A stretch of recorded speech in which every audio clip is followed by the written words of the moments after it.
আসসালামু আলাইকুম, সবাইকে স্বাগত জানাচ্ছি বিডি ভিউজে। আপনাদের সাথে আছি আমি সাবরিনা কাজী। আফগানিস্তান থেকে যুক্তরাষ্ট্রের সেনা প্রত্যাহার শেষ পর্যায়ে। এর মধ্যে কাবুলের নিয়ন্ত্রণ নিয়েছে তালেবান যোদ্ধারা। পালিয়ে গেছেন যুক্তরাষ্ট্র ও ভারত সমর্থিত আশরাফ ঘানি। দেশটির স্থানীয় প্রশাসন তালেবানের নিয়ন্ত্রণে। রাশিয়া ও চীন সরাসরি তালেবানদের সমর্থনের কথা জানিয়েছে। কাবুলে বিভিন্ন দেশের দূতাবাস যখন গুটিয়ে নেওয়া হয়, তখন এই দুই দেশের দূতাবাস পুরোপুরিভাবে সক্রিয় রয়েছে। এক সময়ের দখলদার রাষ্ট্র সোভিয়েত ইউনিয়নের উত্তরসূরি রাশিয়া ভূমিকা নিয়ে এখন ব্যাপক আলোচনা চলছে। আফগানিস্তানে কি করছে রাশিয়া, জানাবো সেই বিশ্লেষণ। প্রতিবেদনটি তৈরি করেছেন মোতালেব জামালি।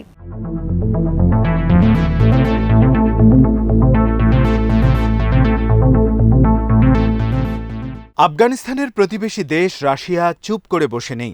আফগান যুদ্ধের ঢেউ যাতে রাশিয়া ও মধ্য এশিয়ার দেশগুলোতে গিয়ে আশ্রয় না পড়ে তা নিশ্চিত করার প্রস্তুতি নিচ্ছে মস্কো।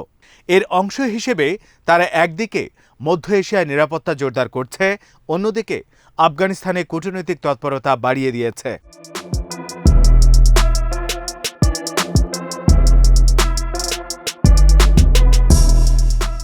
মধ্য এশিয়ার নিরাপত্তা জোরদারের প্রস্তুতি হিসেবে রাশিয়া গত 5ই আগস্ট তাজিকিস্তান ও উজবেকিস্তানে সামরিক মহড়া দিয়েছে। অন্যদিকে কূটনৈতিক তৎপরতার অংশ হিসেবে গত 11ই আগস্ট কাতারের রাজধানী দোহায় আফগানিস্তান বিষয়ক ট্রয়কা বা 3 দেশীয় গ্রুপের বৈঠকের উদ্যোগ নেয়। দেশ তিনটি হচ্ছে যুক্তরাষ্ট্র, পাকিস্তান ও চীন। রাশিয়াও এই বৈঠকে অংশগ্রহণ করে। এই ট্রয়কার উদ্দেশ্য হচ্ছে আফগানিস্তানে বিবাদমান পক্ষগুলোর মধ্যে সংলাপ অনুষ্ঠান ও একটি রাজনৈতিক সমাধানে পৌঁছার চেষ্টা করা। আফগানিস্তান পরিস্থিতিকে কেন্দ্র করে রাশিয়ার নিরাপত্তা জোরদার করার পেছনে নানা কারণ রয়েছে বলে বিশ্লেষকরা মনে করছেন।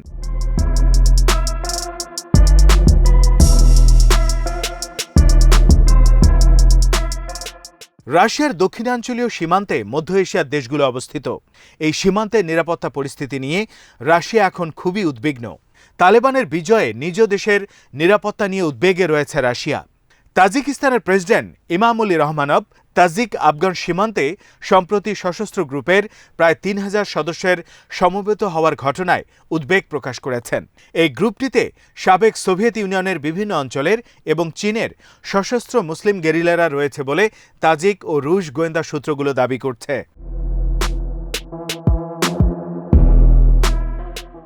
রাশিয়া আফগানিস্তানে ইসলামিক স্টেট বা আইএস যোদ্ধাদের উপস্থিতি নিয়েও উদ্বিগ্ন। রাশিয়ার আশঙ্কা হচ্ছে আফগানিস্তান সংকটের সমাধান নিয়ে কূটনৈতিক তৎপরতা বিলম্বিত হলে আইএস আফগানিস্তানে তাদের অবস্থান সংহত করতে পারে। তাহলে রাশিয়ার উত্তর ককেশাস অঞ্চলে বড় ধরনের নিরাপত্তা হুমকি তৈরি করবে।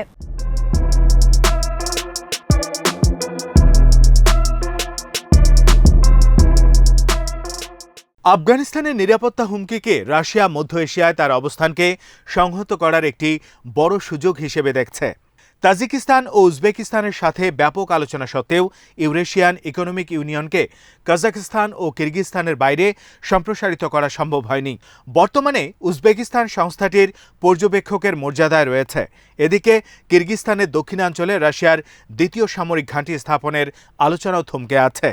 রাশিয়া তাজিকিস্তানের রাজধানী দুশানবেতে তার S-300 ক্ষেপণাস্ত্র প্রতিরক্ষা ব্যবস্থা মোতায়েন করতে চায়। আফগানিস্তানের বর্তমান নিরাপত্তা পরিস্থিতি রাশিয়ার এসব উদ্যোগকে সামনে এগিয়ে নিতে জোরালো ভূমিকা রাখবে বলে মস্কো মনে করছে।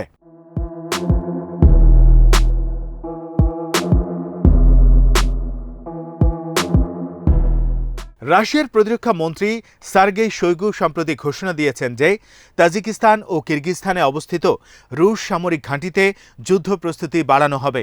এছাড়া তাজিকিস্তানের কাছে সামরিক সরঞ্জামও বিক্রি করা হবে বলে তিনি জানান। মধ্য এশিয়ার দেশগুলোর প্রয়োজনের সময় তাদেরকে নিরাপত্তা সহায়তা দেওয়ার মাধ্যমে রাশিয়া এই অঞ্চলে যুক্তরাষ্ট্রের সামরিক উপস্থিতি ও প্রভাব বাড়ানোর চেষ্টাকেও কৌশলে প্রতিহত করছে বলে বিশ্লেষকরা মনে করছেন।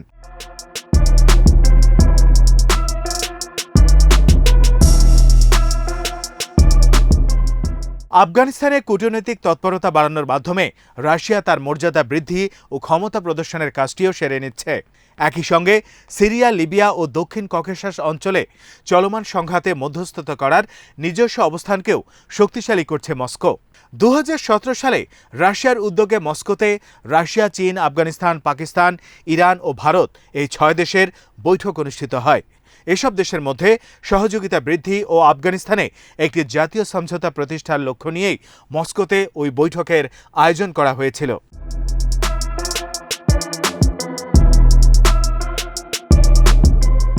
পশ্চিমাদের বাদ দিয়ে রাশিয়া এই বৈঠকের আয়োজন করায় যুক্তরাষ্ট্রের পক্ষ থেকে বৈঠক নিয়ে নানা ধরনের উপহাস করা হয়েছিল।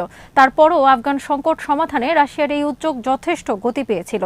সেই সাফল্যের আলোকেই রাশিয়া এবার আফগানিস্তান সংশ্লিষ্ট ট্রয়কা বা 3 দেশীয় জোটের বৈঠকের উদ্যোগ নেয়। আফগানিস্তানে রাশিয়া বাড়তি ভূমিকা নেওয়ার ফলে নিরাপত্তা ও ভূরাজনৈতিক ক্ষেত্রে মস্কো যে সুবিধা লাভ করছে তা ইতোমধ্যে স্পষ্ট হয়ে উঠেছে।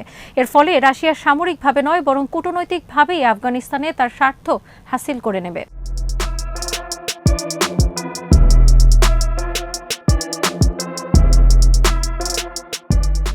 আফগানিস্তানের সাবেক সোভিয়েত ইউনিয়ন যুদ্ধের 40তম বার্ষিকী পার হয়েছে 2019 সালে। রাশিয়ার জনগণ ওই যুদ্ধকে একটি বড় ব্যর্থতা হিসেবেই বিবেচনা করে এখনও। সেই পরাজয়ের গ্লানি থেকে শিক্ষা নিয়েই রাশিয়া আফগানিস্তানে এখন কূটনৈতিক পথে অগ্রসর হচ্ছে এবং এই পথে তারা সফলতা পাচ্ছে বলে বিশ্লেষকরা মনে করছেন। এছাড়া রাশিয়া একদিকে করোনা মহামারী মোকাবেলা করা নিয়ে হিমশিম খাচ্ছে, অন্যদিকে দেশের অভ্যন্তরে আর্থসামাজিক নানা চ্যালেঞ্জেও মোকাবেলা করতে হচ্ছে। ফলে আফগানিস্তানে সামরিক অভিযান চালানোর কোনো আগ্রহ নেই রাশিয়ার।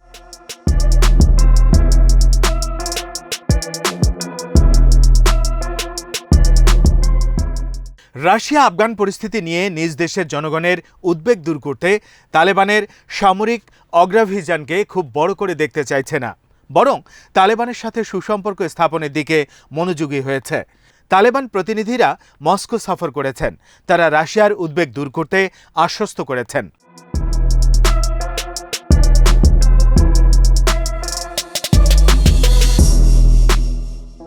তালেবানের প্রতিশ্রুতিতে রাশিয়া যে আস্থা রেখেছে তা এখন খুবই স্পষ্ট। জাতিসংঘ নিরাপত্তা পরিষদে রুশ প্রতিনিধির পরোক্ষভাবে সে আস্থার কথা জানিয়েছেন।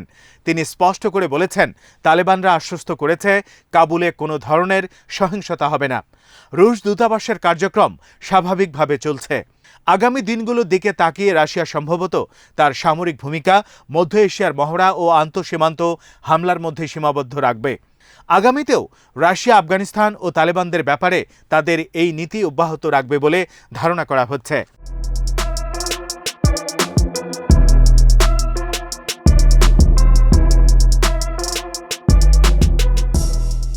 আফগানিস্তানের ব্যাপারে বাইরের শক্তিগুলোর সাথে কূটনৈতিক প্রক্রিয়ায় রাশিয়ার জড়িত থাকার পাশাপাশি আন্তঃ-আফগান সংলাপকে উৎসাহিত করার উদ্যোগও সফল হতে পারে। যদিও আফগানিস্তান নিয়ে যুক্তরাষ্ট্র রাশিয়া সংলাপ সফল হওয়ার সম্ভাবনা খুবই কম, কারণ প্রেসিডেন্ট জো বাইডেন আফগানিস্তান ইস্যুতে রাশিয়ার সাথে তেমনভাবে জড়িত না হওয়ার কথা প্রকাশ্যেই বলে আসছেন।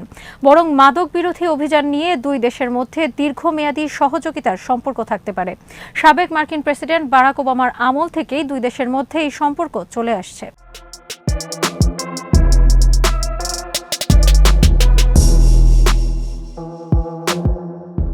সাংহাই কর্পোরেশন অর্গানাইজেশন OCO এর আফগানিস্তান বিষয়ক কন্ট্যাক্ট গ্রুপে রয়েছে রাশিয়া ও চীন। আগামী দিনগুলোতে নিরাপত্তা সহযোগিতার ইস্যুতে এই দুই দেশের সম্পর্ক আরও ঘনিষ্ঠ হতে পারে। অন্যদিকে আফগান ইস্যুতে রাশিয়া পাকিস্তান সহযোগিতার সম্পর্ক অর্থনৈতিক ক্ষেত্রেও অনেক দূর এগিয়েছে। গত 15 জুলাই গ্যাস পাইপলাইন নির্মাণ নিয়ে দুই দেশের মধ্যে চুক্তি হয়েছে।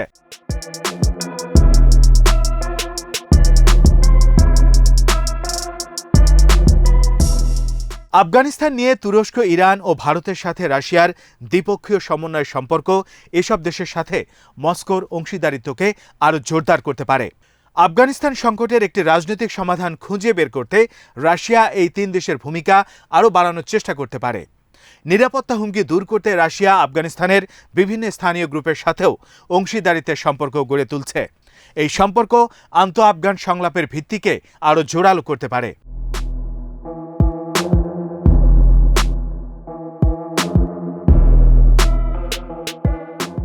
যদিও রাশিয়ার সন্ত্রাসী সংগঠনের তালিকায় এখনও তালেবানের নাম আছে, তারপরও দুই পক্ষের সম্পর্ক দিন দিন গভীর হচ্ছে।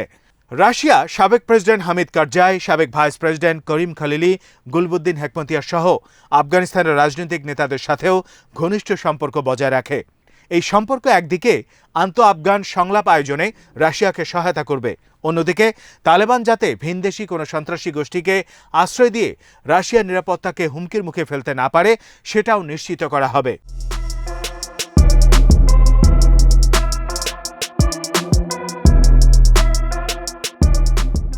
ন্যাটো জোটের দেশগুলো যুদ্ধ পরবর্তী আফগানিস্তানে চীনের বিভিন্ন ধরনের আকাঙ্ক্ষা নিয়েই ক্রমশই উদ্বিগ্ন হয়ে উঠছে। এসব দেশ আফগান ইস্যুতে কিছু নির্দিষ্ট ক্ষেত্রে রাশিয়ার সাথে সহযোগিতার সম্পর্ক গড়ে তুলতে পারে বলে বিশ্লেষকরা ধারণা করছেন।